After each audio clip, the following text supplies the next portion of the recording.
Okay, so we're going to wrap up with maybe a few additional comments and talking about, chapter 13. What I've made as far as statements are concerned, I believe it's a process, and I believe everyone's at a different stage. You may not even be employed. You may be a multi-millionaire, billionaire. I know that there's been a couple billionaires that have read the book, which is kind of cool.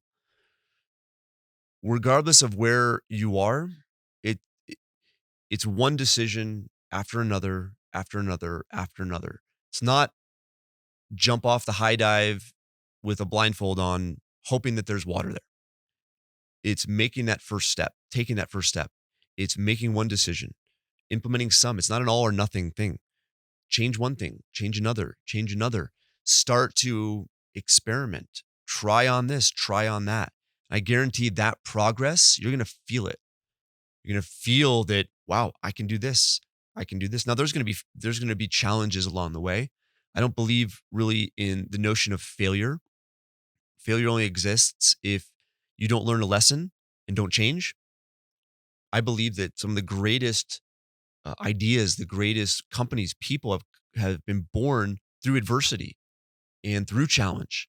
There's going to be challenges along the way, but I think you can frame it in a different way and prepare a degree, a foundation of certainty that allows you to mitigate the risks associated with a potential challenge.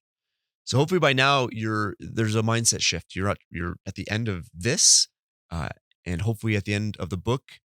And I would encourage you to make a decision now. It could be to as simple as do the Colby and study about who you are and how you relate to others, or DISC, or Myers Briggs, or Strengths Finders. Discover more about you and see how that applies to the profession that you're in, what you're doing. There might be something more. There might be something different that aligns better with who you are. Make a decision to get some additional financial advice. See a different perspective. See what's possible for you. So thank you for sticking with me this long. I I really am grateful for your time. I know time is it's that only thing that we can't get back. And you spent that with me, which means more than you know. And I realize some of the things I've said, and claimed, and hopefully opened your eyes to is different. And as I mentioned, these shifts are a good thing. It takes us to kind of get us rattled a little bit before we start to think about things that are different and see what's possible for us. But I believe that right now is that opportunity for you to do something, whether it's take the Colby, or Myers Briggs, or Strengths Finders, and learn more about yourself. It could be to meet with one of my guys, meet with my team, and see what's possible here. If it makes sense to do something now, it could be simply just to go to a bookkeeper, an accountant, and get a financial statement and see where you're at, or to have a goal setting session and plan out your future and really establish what you want.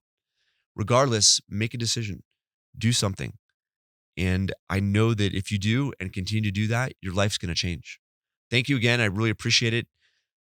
Connect with me on social media. Listen to the podcast. It's thewealthstandard.com. Social media, just look for Patrick Donahoe or Paradigm Life. And it's been a joy to be with you and to talk about some things that weren't necessarily in the book, but it's been really fun. And I really appreciate your support and can't wait to hear about your journey.